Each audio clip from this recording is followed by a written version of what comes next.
chủ điệp số này tậpគ្នាជួបមួយខ្ញុំពិភពរបស់ខ្មៅបន្ទាប់ពីភាគមុនជីជ្រៅលឺដូចនេះក៏សួរសៅជាថាសពអូនតូចមានមនុស្សនៅខាងក្រៅឬសៅជាមិនបានឆ្លើយទេក៏គប់ពេញតែដែលនៅនឹងដៃនឹងទៅក្រៅបង្អួចហើយក៏ចំមនុស្សដែលនៅខាងក្រៅក៏ស្រែកអីយ៉យជីជ្រៅក៏រត់ទៅមើលហើយក៏និយាយថាពិតជាមានមនុស្សនៅខាងក្រៅពិតមែនចាំបងទៅមើលបន្តិចសិនថាជាណាទៅជីជ្រៅទៅមើលក៏ឃើញថាជាທາງជឿឆិនជីជ្រៅក៏និយាយតែភ្ញាក់ផ្អើលថាທາງជឿឆិនមិនក៏ជាលោកវិញជឿឆិនក៏ដើរចេញមកហើយក៏និយាយថ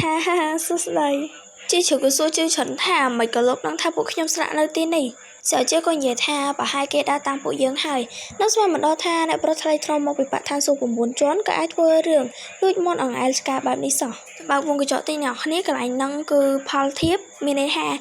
ទង្វើដែលធ្វើឲ្យអាប់អោនកិត្តិយសបន្តសាច់រឿងយើងវិញជឿឆិនក៏សាច់បន្តិចហើយក៏និយាយថាពួកលោកកុំយល់ច្រឡំអីខ្ញុំមកនេះគឺមានរឿងចង់សួរពួកលោកពិតមែនជីជ្រៅលើបែបនេះក៏សូមសៅជាថាសពអូនតូចមើលទៅគេរកពាក្យទំនងដូចជាមានពាក្យចង់សួរពិតមែនម្យ៉ាងគេក៏មិនមែនជាមនុស្សអាក្រក់ស្អីដែរឲ្យគេចូលទៅខាងក្នុងសិនទៅសៅជាក៏បានមុខចេញហើយក៏និយាយថាស្រេចលើបងចុះបន្ទាប់ពីបានការអនុញ្ញាតពីសៅជាហើយជីជ្រៅក៏បកដៃហៅជឿឆិនហើយក៏និយាយថាចូលមកក្នុងយាយមកជីឆិនក៏សើចសប្បាយចិត្តបន្តិចហើយក៏និយាយថាល្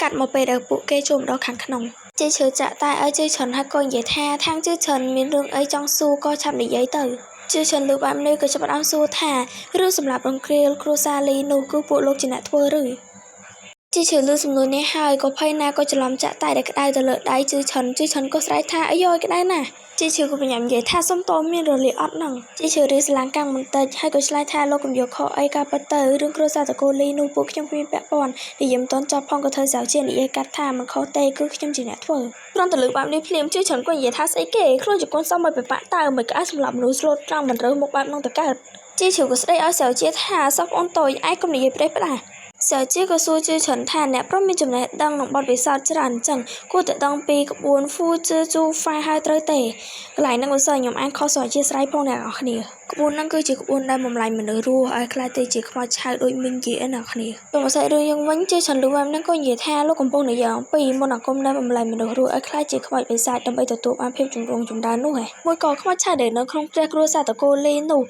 សៅជាក៏និយាយកាត់ថាមិនខុសទេសៅជាក៏បែរទៅជីជ្រៅហើយក៏និយាយថាសិស្សច្បងឲ្យមីងយាយចេញមកក្រៅបន្តិចមកជីជ្រៅក៏ឆ្លើយថាបានហើយក៏យកចិញ្ចៀនគ្រាប់ពូជល្អិតចេញមកមីងយាយក៏ចេញមកជឿឆិនឃើញហើយក៏និយាយថាពួកលោកពិតជាហ៊ានមកក្រាបគេពិតមែនពួកលោកឡើងចង់រស់ហើយមែនជីជ្រៅក៏ទៅលេងជាមួយមីងយាយហើយក៏ប្រាប់ជឿឆិនថាតែចរិតរបស់មីងយាយសុភាពរាបសារណាលោកចង់សាក់មើលបន្តិចអត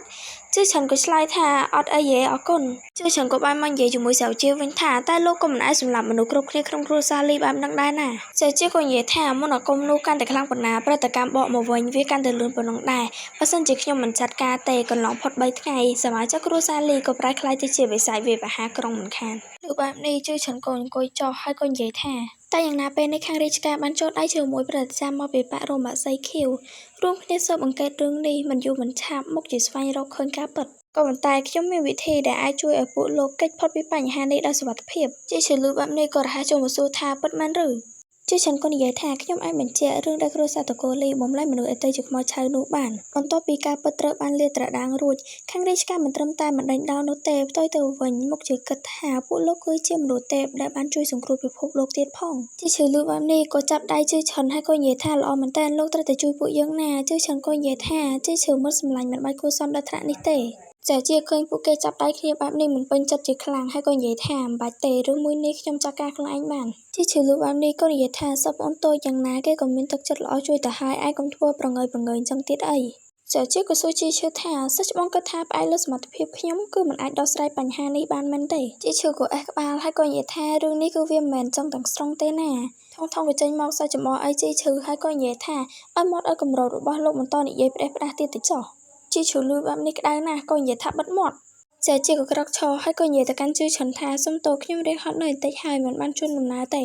េតែម្ដងក្រោយសំណាក់ជីជ្រៅក៏និយាយទៅកាន់ជឿឆិនថាសុំទោសសពអូនតូចរបស់ខ្ញុំមានចរិតតែអញ្ចឹងឯងលោកកុំប្រកាន់យកទោសបីអីជឿឆិនក៏ចាប់ផ្ដើមនិយាយតាមរំភើបថាស័ក្តិសមជាសម្រាប់ចិត្តរបស់ខ្ញុំមិនសូម្បីតែពេលខឹងក៏នៅតែស្អាតដល់ម្លឹងមិញនេះខ្ញុំនឹងគេបាននិយាយគ្នាច្រើនដល់ថ្នាក់ហ្នឹងទៀតមានអារម្មណ៍ថាស្លាប់ទៅក៏អស់ចិត្តដែរមិនអាចទេនេះគេមានការឈួតអត់នេះ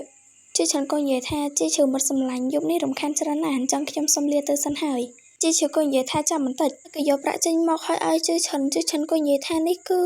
ជាឈឺញៀមបន្តិចហើយក៏និយាយថាក្រែងថងប្រាក់លោកបាត់ដែរយកទៅប្រើសិនទៅរឿងគ្រួសារលីនោះនៅថ្ងៃមុខខ្ញុំអាចនឹងត្រូវរំខានលោកហើយទង្វើរបស់ជីឈឺបែបនេះក៏ធ្វើឲ្យជីច្រើនរំភើបចិត្តបន្តិចគេក៏កវីក្បាលហើយក៏គិតដល់សាវជាព្រមទាំងនិយាយថាអត់ត្រូវទេមិនគួរជាបែបហ្នឹងទេទៅជាបែបនេះមិនត្រូវបន្ទាប់មកជីឈឺក៏លាជីច្រើនថាថ្ងៃក្រោយជួបគ្នាទៀតឃើញពួកគេស្និទ្ធស្នាលគ្នាពេកសាវជាក៏សួរជីឈឺថាអ្នកទាំងពីរមិញនឹងនិយាយស្អីខ្លះឃើញសាវជាអញ្ចឹងជីឈឺក៏សួរថាសពអូនតូចក្រែងរៀបចំចូលកេងហើយតើអី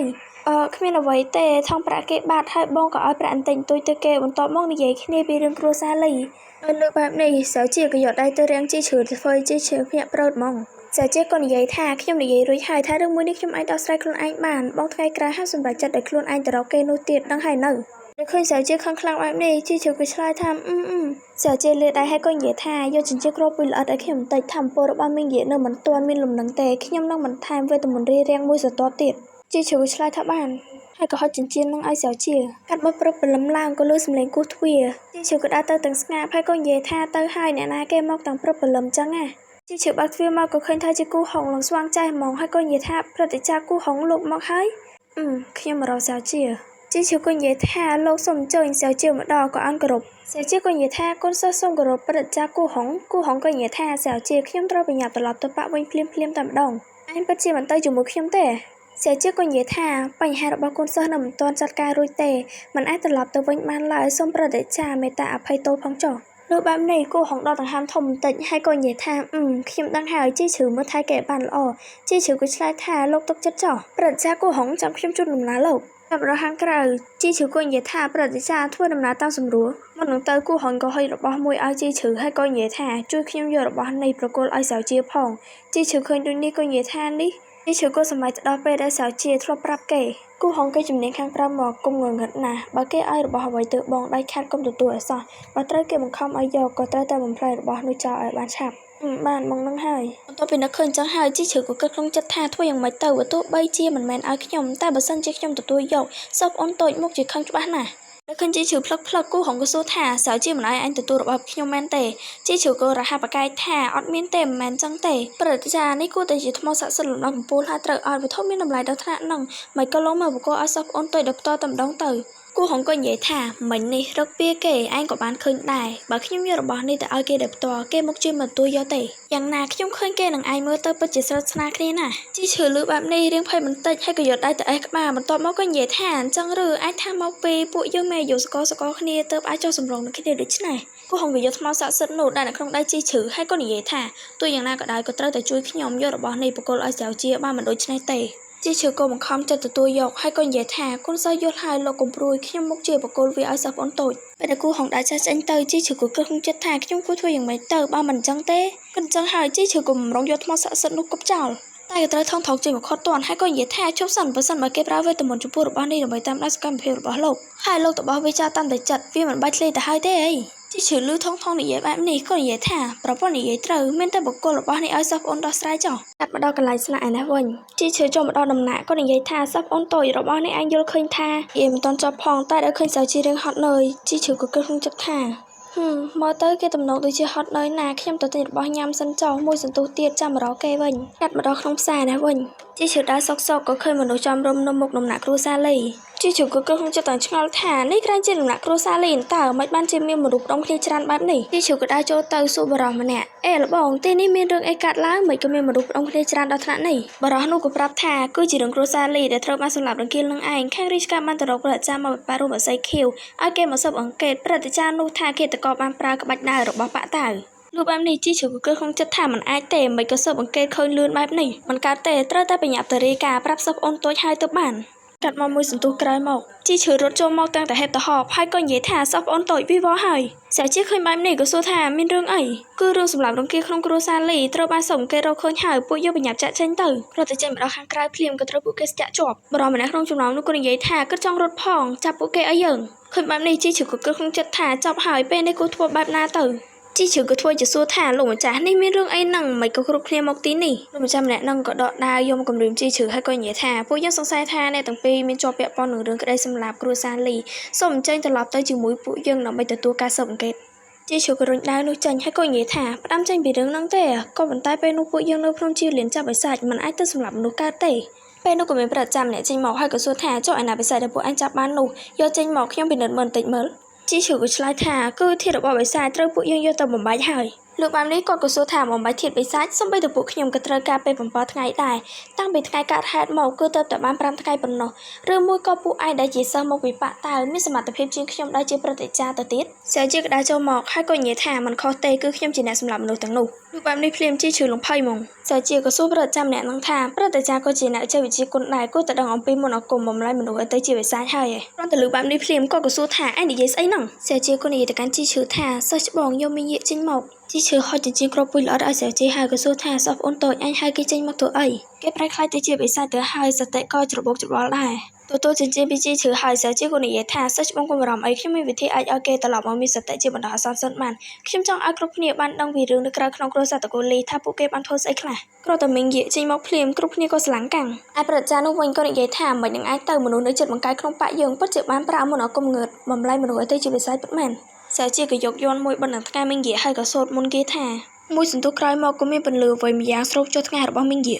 ក៏ចាប់ផ្ដើមបើកភ្នែកហើយក៏និយាយថានេះខ្ញុំមន្ត្រីរាជការដែលឃើញបែបនេះក៏និយាយថានេះគឺជាអ្នកប្រុសទី1ក្នុងគ្រួសារលីនតើមិនក៏ប្រែខ្លាចទៅជាបែបនេះស្រាជាក៏ប្រាប់មីងយាថាពេលនេះពួកយើងកំពុងជួបបញ្ហាហើយខ្ញុំសង្ឃឹមថាលោកនឹងអាចនិយាយអំពីដំណើររឿងដែលលោកត្រូវបានបំលែងឲ្យទៅជាខ្មោចឆៅបែបនេះបានជីឈឺកាន់ដៃមីងយាហើយក៏និយាយថាកុំខ្លាចពួកខ្ញុំនឹងការពារលោកមីងយាក៏ចាប់ផ្ដើមនិយាយពេលនោះពួកគេបានគូសវាសនៃមើលសញ្ញាអាគមចម្លាក់ម្យ៉ាងលើដីខ្ញុំត្រូវបានគេចាប់ចងឲ្យចូលទៅក្នុងសញ្ញាអាគមនោះបន្ទាប់ពីចាប់ផ្ដើមដំណើរការក្បួនមកអាគមនោះរួចខ្ញុំមានអារម្មណ៍ថារាងកាយរបស់ខ្ញុំទាំងមូលឈឺចាប់ដោយត្រូវភ្លឹងដូចកំទេចយ៉ាងចឹងក្រោយមកទៀតអ្វីក៏ខ្ញុំលែងដឹងទៀតដែរស្រាជាក៏និយាយទៅកាន់ប្រតិចារនោះថាប្រតិចារពេលលោកទៅស៊ើបអង្កេតនៅផ្ទះគ្រួសារលេនោះគួរតែបានឃើញរូបនៃបិទសញ្ញាអាគមនៅក្នុងផ្ទះហើយបើខ្ញុំមិនចាត់ការទេប៉ុន្មានថ្ងៃក្រោយមនុស្សទាំងនោះនឹងរងប្រតិកម្មត្រឡប់មកវិញហើយប្រែខ្លាចទៅជាបិសាចបង្កឲ្យមានរឿងចលាចលធំមិនខាន